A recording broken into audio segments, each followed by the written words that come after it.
Okay. Well, everyone, I want to get going with what our focus is for the first lesson of the week. The first lesson of the week is the causes of the Mexican Revolution.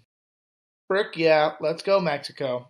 They had a revolution and it changed some things in their country. Now, you have to write a paragraph that tells me the causes of it. Okay? There are multiple causes to this revolution, just like there are multiple causes to many revolutions across the world, but we're going to try and find the most important ones.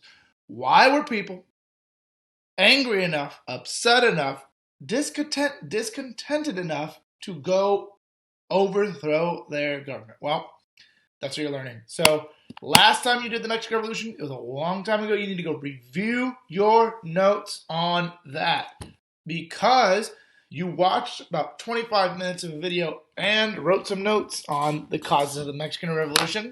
You can review them to do even better. So let's take a look at what we're looking at, okay? Here's what you need to know. Boom. Click. Okay. This guy, the focus of today, Porfirio Diaz. Okay? Porfirio Diaz is massively important to understanding the causes of the Mexican Revolution. This guy was the guy in charge for about 35 years before the Mexican Revolution. He was in charge for 35 years. That means he was what we call a dictator. He did not leave power after the first time of his presidency. He stuck around. Now, he did some things when he was dictators. He did something where he was selling land to foreigners, okay? Porfirio Diaz was doing something called expropriation. He was dispossessing people of their property and selling it to foreigners, particularly the United States. The United States was buying up land in Mexico. I wonder why. Because they have resources, right? And you can make money off of resources. So Porfirio Diaz was just selling land to people that weren't Mexican because they were rich. That's a simple way of putting it, but it was true. Okay. Another thing that Porfirio Diaz was doing was that he was a dictator. All right. Why are dictatorships usually bad for a country? You've got to think about this the whole lesson because dictatorships are people who have one person in charge, they stay in power, and they don't leave. Think about it. Think about it.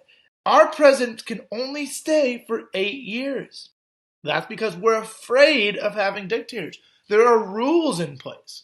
Now, Porfirio Diaz, when he became president, they had rules for him too, but he changed the rules.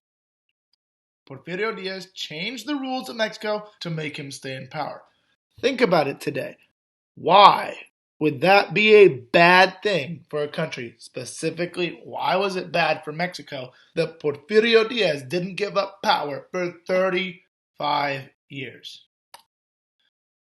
Now, we talked about how he was selling things to foreign people.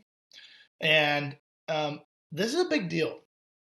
Because land ownership in a country is massively important. If you can't own land in a country, it's very hard to.